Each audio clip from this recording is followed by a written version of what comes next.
Imagine the heart of Jamaica in the late 1940s, a land pulsing with rhythm, resistance, and redemption. Out of the green hills and red earth of St. Catherine Parish came a child who would one day become a prophet of reggae, a man whose voice echoed with wisdom and rebellion, Joseph Hill. His story isn't just one of music. It's a tale of spirit, struggle, and an unshakable faith that guided a generation through the fire of Babylon. Joseph of Hill was born on January 22, 1949, in Linstead, St. Catherine, Jamaica. From the earliest days of his childhood, life was a lesson in survival and community. He grew up in a humble family, deeply rooted in rural life, where church, farming, and the rhythm of the drum shaped every day. In the church choir, he first discovered his gift, a voice that could move people to tears or joy. He was deeply spiritual, absorbing biblical stories that would later define his songwriting. His family wasn't wealthy, but they were rich in love and wisdom.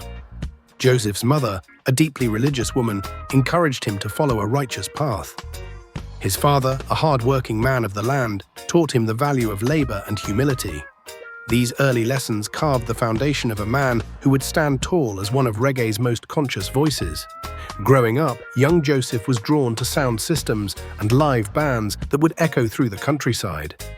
In those post-colonial years, Jamaica was searching for its own identity, and music became its soul. The voices of ska and rocksteady pioneers like Alton Ellis and the Skatalites filled the air, and Joseph absorbed every vibration. He began performing at local gatherings and church events, slowly finding his voice as both a singer, and a messenger. As he matured, he drifted toward Rastafarian philosophy, captivated by its message of equality, African unity, and resistance against oppression. The teachings of Marcus Garvey and the rise of the Rastafari movement inspired him to use his music not just as entertainment, but as education, a channel to awaken the people. In the late 1960s, Jamaica was undergoing a cultural revolution. Reggae was emerging from ska and rocksteady, carrying with it a new heartbeat, the heartbeat of rebellion. Joseph Hill moved to Kingston, the capital of Jamaican music, with dreams of finding his place among the greats. Life in Kingston wasn't easy, poverty and competition were fierce, but his determination and belief in Jah carried him through. Joseph began his career singing background vocals and working as a percussionist for various bands, including the legendary Studio One label. He worked with Coxsone Dodd, who was known for discovering talent and shaping reggae's sound. During these years, Hill developed his craft, learning the intricacies of production, rhythm, and lyrical power. In 1976, Joseph Hill, along with Albert Walker and Kenneth Days, formed the group Culture.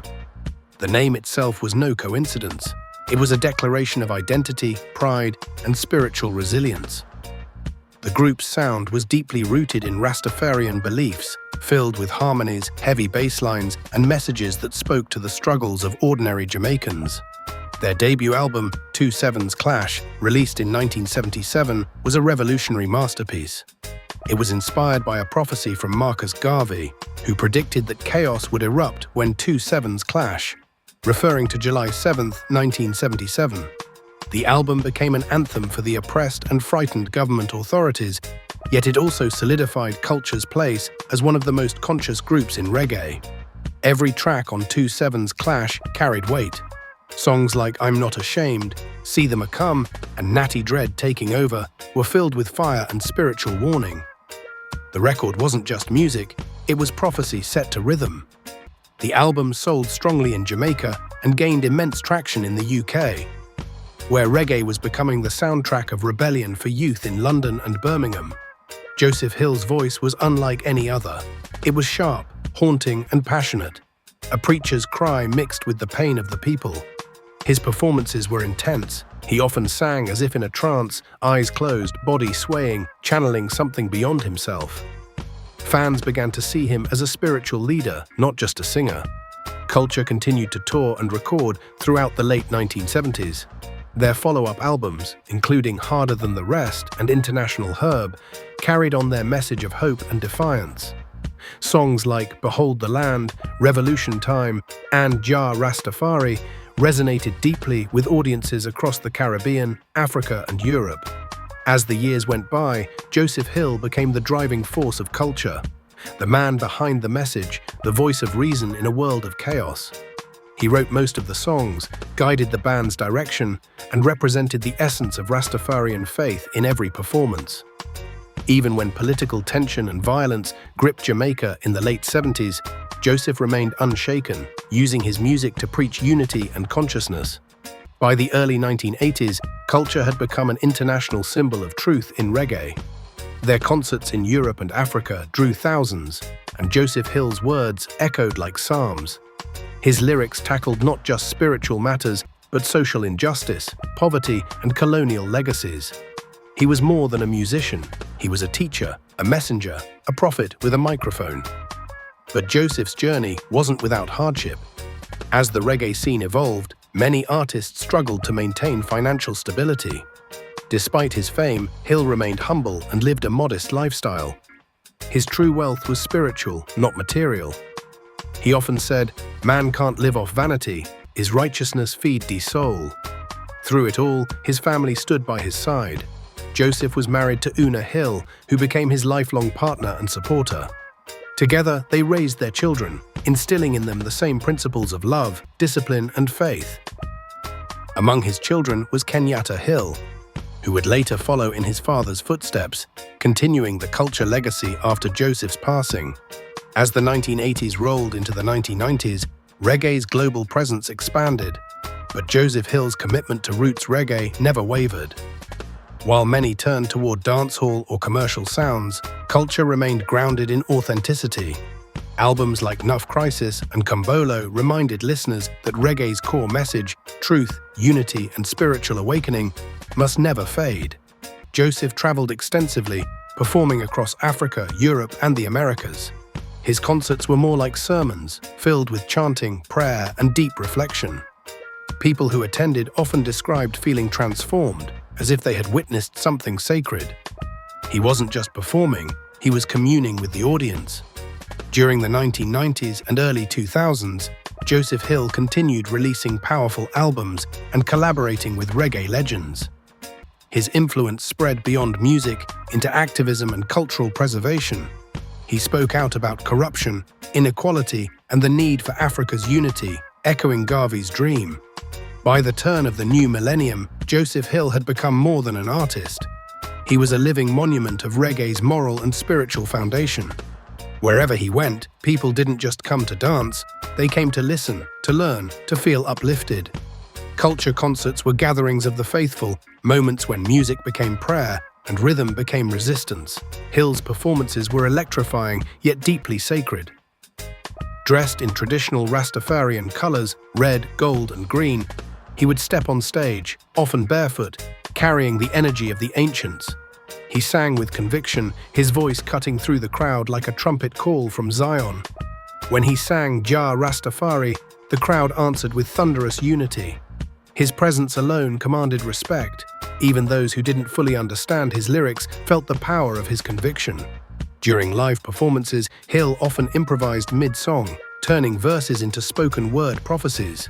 His lyrics carried messages of awakening, revolution, and love. To see him perform was to witness a soul in communion with the divine. Every show was a reminder that reggae wasn't just entertainment, it was enlightenment. Even as reggae's popularity fluctuated, Hill stayed true to his calling. He never compromised his message or chased trends. While other artists sought crossover success, Hill remained a humble servant of truth. In interviews, he often said, "Reggae is not for riches, it's for righteousness. It's the people's medicine." Despite this spiritual devotion, Joseph Hill's work brought him international acclaim and recognition. Culture toured relentlessly, performing across Europe, Africa, the Caribbean, and North America. They graced stages at major festivals, Reggae Sunsplash, Rototom, Reggae on the River, and countless others. Fans from Japan to Ethiopia hailed him as a messenger of light and love. Awards began to pour in throughout his career. He received honors from Jamaican cultural institutions, Rastafarian communities, and reggae organizations worldwide. Though he never boasted about accolades, he was recognized as one of the most consistent and inspiring voices in the history of roots reggae. Joseph Hill was not only an artist, but a mentor to younger musicians. He inspired generations to use music as a tool for empowerment. Artists such as Luciano, Sizzla, and Tarrus Riley have all credited culture as a major influence in shaping their understanding of spiritual reggae. Hill's humility made him approachable, and his wisdom made him unforgettable. Financially, Joseph Hill lived simply. His estimated net worth over the years ranged between a few $100,000 to over $1 million, depending on touring seasons and album sales. But to him, true wealth was not measured in money. It was in peace, respect, and righteousness. He gave freely to his community, often supporting youth programs, schools, and Rastafarian causes. At home, Hill lived a life of balance and simplicity. His residence reflected his Rastafarian faith, natural materials, idle food, and a focus on spirituality. He avoided material excess, staying close to the earth and the teachings of Haile Selassie. Those who visited his home often spoke of the peaceful energy that surrounded him, a space filled with drums, books, and natural light. Joseph's family remained central to his journey. His wife, Una, was his constant support, managing much of the group's logistics and helping maintain the band's unity. Their son, Kenyatta Hill, often accompanied them on tour and learned the art of performance directly from his father. Joseph's words to Kenyatta were always filled with guidance. "Never sing for fame, my son. Sing for truth." In 2006, Culture embarked on another major tour across Africa and Europe. Joseph was vibrant and full of energy, performing with the same passion he had shown since the 1970s. Fans were mesmerized. The fire in his spirit seemed eternal, but behind that spiritual glow, Joseph's health was beginning to show signs of fatigue. Decades of travel, late nights, and unending devotion to his craft had taken their toll. Tragically, on August 19, 2006, while on tour in Berlin, Germany, Joseph Hill passed away suddenly. The news shook the reggae world to its core. The voice that had carried the message of Jah to the four corners of the earth had gone silent. But even in death, his mission continued.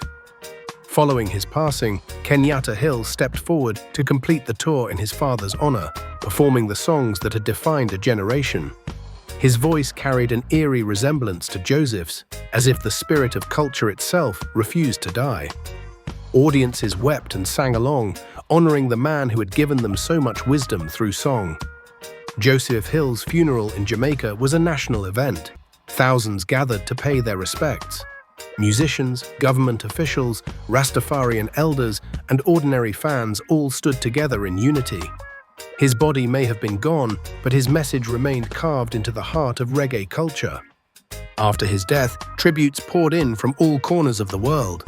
Reggae radio stations played his songs non-stop, while festivals and communities held memorials in his name.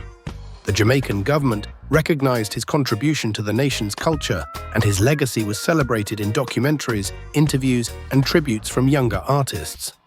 Kenyatta Hill officially took up the mantle, leading culture into a new era while preserving his father's legacy. Under Kenyatta's leadership, the group continued to perform across the globe, spreading the same spiritual consciousness that Joseph had championed.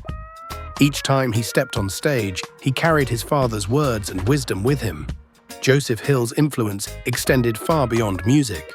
His lyrics were studied in universities, quoted in speeches, and used in movements for justice and equality.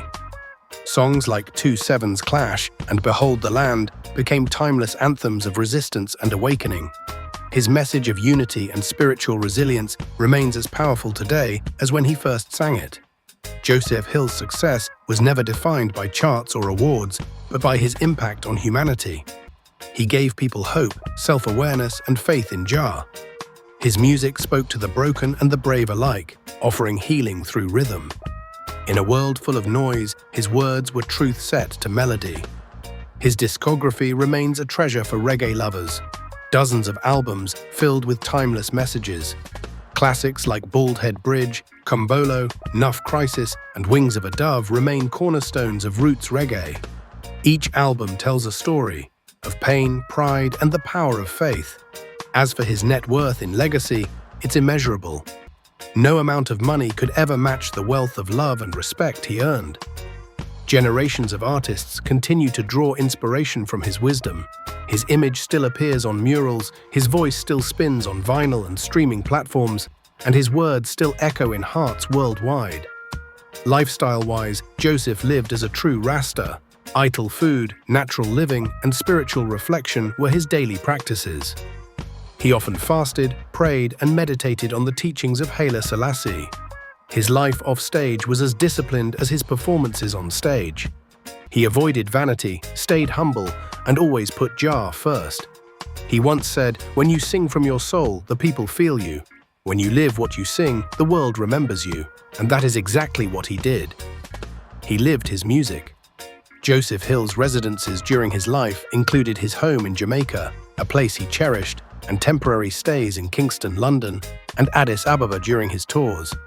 He often said that Ethiopia felt like home, the land of his ancestors, the Zion he had always sung about.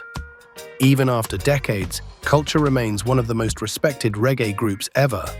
Joseph Hill's legacy is kept alive through Kenyatta Hill, through his countless recordings, and through the people who continue to find strength in his lyrics. He proved that one man with a microphone could be a warrior, a teacher, and a healer. He turned sound into sermon, rhythm into revolution. He gave a voice to the voiceless and helped define reggae not just as a genre, but as a movement of spiritual consciousness. His success was not about fame or fortune. It was about faith, family, and foundation.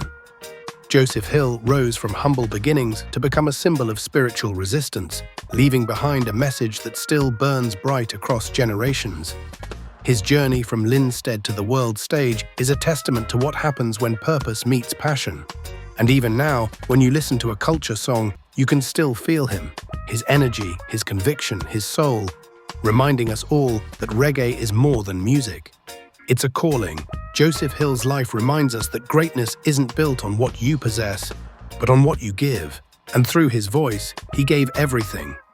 His name will forever live among the legends, alongside Bob Marley, Peter Tosh, and Burning Spear as one of the true prophets of reggae music.